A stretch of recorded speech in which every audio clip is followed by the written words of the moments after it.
Seahawks fans, listen closely. Sometimes the smartest move a GM can make is the one he doesn't make. While the NFL world went crazy over the Packers and Cowboys blockbuster Micah Parsons trade, John Schneider quietly stood still. And that silence? That patience? It might just prove he's the true mastermind of the league. Stick with me, because what Schneider just avoided could shape the entire future of the Seahawks. Now, let's break this down. People throw the word genius around too easily in sports. But when I look at John Schneider right now, I see a man who understands something deeper. He didn't chase the shiny object. He didn't panic. He didn't sell the future of this team for a headline-making trade. Because let's be honest, the Packers went all in, landing Micah Parsons, one of the most terrifying defenders in football. On paper, that's a dream move. Parsons is a monster off the edge, a top 5 defensive talent, maybe even the best defender in the NFL today. But here's the hard truth. Adding Parsons doesn't magically make Green Bay a Super Bowl team. Think about it. Before the trade, did you believe the Packers were true contenders? Probably not. And after the trade, are they suddenly the favorites? No way. They're better, sure, but not unstoppable. That's where Schneider shows his brilliance. He knows the price of a blockbuster move doesn't always match the reward. And for Dallas, yeah, it hurts to lose Parsons, no doubt. But those 2 first-round picks? If they hit on them, if they draft future stars, this could look like a Herschel Walker-style reset that actually builds something long-term. That's why rushing to call it a win or a loss today is dangerous. These trades don't reveal their truth for years. Here's where Seattle comes in. Schneider has been down this road before. He's made big splashes, taken risks, swung for the fences. But right now, he chose discipline. He chose patience. And sometimes, that's what makes a GM legendary. Not the deals he makes, but the disasters he avoids. So now I want to hear from you, 12s. Do you think John Schneider was smart to stay out of the Parsons trade madness? Drop your answer in the comments right now. Type Y if you believe Schneider made the right call, or N if you think he should have pulled the trigger. And tell me, who really won that deal? Green Bay or Dallas? Seahawks fans, do you remember the trades that shook the NFL? The ones that had us screaming in excitement, only to leave us questioning everything a few years later? Today, we're diving into the moves that were supposed to change Seattle's destiny. Big, bold, headline-grabbing trades that promised glory. But did they deliver? Or did they quietly unravel behind the scenes? Buckle up, because we're breaking down every hit, miss, and shocker that defined an era of Seahawks trades. Let's start with the Jimmy Graham trade. Think back to 2015. Seattle had just been to back-to-back Super Bowls. The city was buzzing. And then came the big news: Seattle traded for Jimmy Graham. A superstar tight end. A game changer. Russell Wilson had a new weapon, and fans were losing their minds. Hats off. Cheers everywhere. Excitement through the roof. But here's what really happened.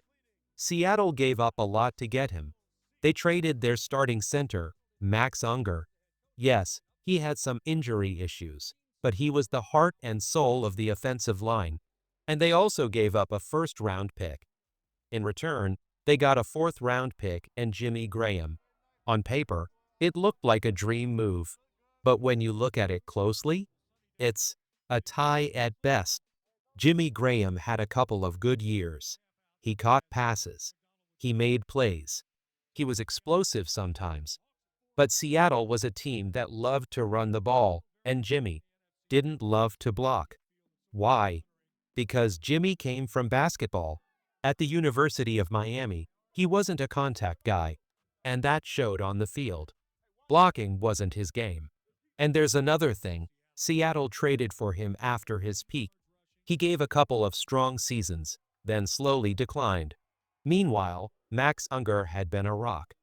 Since that trade, Seattle has struggled to feel solid at center. A few bright spots here and there, Sure, but nothing consistent. So, looking back, that trade was a tie. Fans cheered at first, but in the long run, it didn't really change Seattle's fortunes. Some Saints fans will disagree, but that's the truth. Now, the Percy Harvin trade. Oh boy, this one was even crazier. I remember it like yesterday. I was in high school, sitting in homeroom, and our teacher put the press conference on. The room went wild. Seattle had finally landed a top-tier weapon for Russell Wilson. Fans were screaming, jumping out of their chairs. They gave Minnesota a 2013 first-round pick, a 2013 seventh-round pick, and a 2014 third-round pick. A huge haul. Percy Harvin was electric. In Minnesota, in college at Florida, on special teams, he could do it all. He was fast, flashy, and could take any play to the house. But in Seattle, not so much. He had some flashes, yes, like that one kickoff return in the Super Bowl, but that was about it. Injuries, frustration, and inconsistent play turned what should have been a headline-making trade into a big loss. Seattle fans had hoped for another championship weapon. Instead, they got a reminder that sometimes, even the flashiest players don't fit the system. And that's the harsh truth of NFL trades. Sometimes excitement doesn't last. What do you think, Seahawks fans? Was Jimmy Graham worth it? Was Percy Harvin a total loss, or did he give us at least a spark? Drop your thoughts in the comments and rate your confidence in Seattle's trade decisions from 1 to 10. Seahawks fans, you thought the Percy Harvin trade was wild? Wait until you hear about the Jamal Adams move. The one that made everyone scream, cheer, and then question everything. This is a story of massive trades, huge risks, and the shocking truth behind Seattle's biggest swings. Buckle up. It's about to get intense. A couple of years after Seattle got him, they shipped him off. And let's be real, this trade hurt.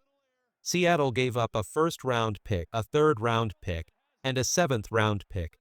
That's a massive price for a guy who was here for just a blink of an eye. Not the Starbucks kind of quick-stop fun. We're talking blink and you miss it. Percy didn't make the impact Seattle fans hoped for. Big trade, tiny return. That's a clear L in the record books. But the story doesn't end there. There's one more trade we have to talk about, a trade that at first made my heart race, my fingers fly across Twitter, and fans scream. Seattle is Super Bowl ready. I'm talking about Jamal Adams. This one was massive. Seattle swung big, aiming for a superstar, a playmaker, a game changer. At the time, it felt bold, fearless, and perfect. But looking back, it might just be the most shocking trade in Seahawks history. Seattle gave up 2 first-round picks, a third-round pick, and Bradley McDougald. That's a huge price. And for what? Jamal Adams arrived like a storm. In his first year, he was incredible. Blitzing, flying around, making huge plays, chasing quarterbacks like a man possessed. He even flirted with breaking records for sacks by a defensive back. Fans loved him. I loved him. We all thought, maybe, he was the final piece of a championship puzzle. But then, injuries hit. And just like that, the brilliance faded. Jamal never returned to that first-year dominance. The risk, the cost, the excitement, it all turned into a harsh reminder of how unpredictable football can be. And here's the twist. This is where John Schneider's genius shows. After these huge trades, after these big swings that didn't fully pan out, Seattle didn't go chasing the next big splash. They learned. They remembered the Legion of Boom era. They didn't need a superstar edge rusher. Think about it. Back then, the Seahawks had multiple very good edge players, Cliff Avril, Michael Bennett, but not necessarily number one in the league stars. They were versatile, relentless, and worked together perfectly. That was the formula. And that's the lesson Seattle learned. Instead of risking another mega trade for a single star, they focused on building depth, versatility, and a system that wins games, even without one dominant superstar at every position. Seahawks fans, I want to hear from you. Was Jamal Adams worth the massive trade haul? Or was this another giant L in Seahawks history? Drop your thoughts in the comments and rate your confidence in Seattle's front office from 1 to 10. Seahawks fans, this is where it all comes together. After the big trades that shook the NFL, after the highs and lows, John Schneider made the boldest move of all. By doing nothing. Yes, doing nothing. And that decision might just be the smartest play Seattle has made in years. Let's break down why staying patient could be the key to building a true powerhouse. Let's dive in. Look at the edge rushers Seattle has right now. Guys like Ukinosu, when he's healthy, he can explode off the edge, move all over the field, and make plays in multiple positions. Jared Ivey? A blank canvas. The kid has insane potential, and he could surprise everyone this season with a huge leap forward. And boy Mafe. How many times have we seen him go on streaks, racking up 4 or 5 sacks in a few games? The guy gets into the backfield, creates chaos, and makes life miserable for quarterbacks. John Schneider has clearly learned from past mistakes. He's gone back to what made him brilliant, the blueprint that built the Legion of Boom. And he's doing it the smart way, through the draft. Drafting and developing talent lets you create stars without mortgaging your future. Remember his own words? He refuses to chase a single trade again for a big-name player who dominates headlines but doesn't fit the team philosophy. Fans might think he's talking about Percy Harvin or Jamal Adams, but the point is clear. Chasing stars hasn't worked, and it's just not a winning plan. Think about it. How often does a trade for a superstar, other than a quarterback, actually make a team significantly better? When was the last time a team added an edge rusher and jumped from 9 wins to 12? Rarely. Those mega trades are risky, and the Seahawks have seen it firsthand. Percy Harvin? Brief flashes, but not a Super Bowl winning piece. Jamal Adams? Big first-year impact, but injuries and inconsistency set the team back. Jimmy Graham? Solid, but not transformative. Seattle isn't one superstar away from a championship. This is a team in the process of building. With the current edge rushers, the young guys like Ivy and Mafe learning from veterans like DeMarcus Lawrence and Ukinosu, there's tremendous upside. These players can grow into stars together without risking the future on one trade. They didn't need to swing for Trey Hendrickson or Micah Parsons. What they needed was trust in the process, trust in John Schneider's vision, and patience. And that decision to sit back, develop the talent they already have, and avoid a panic move was pure genius. Seattle fans, now it's your turn. Do you think John Schneider was a genius for sitting on his hands? Or do you think he should have made another big move? Go into the comments, type Y for yes or N for no, and let's break it down together. This is where Seahawks fans connect, debate, and build a community of true 12s. Comment your take below, Y or N. Who do you think will rise this season? And don't hold back. Seahawks fans, let's have the discussion, share the hype, and see what this team can really become.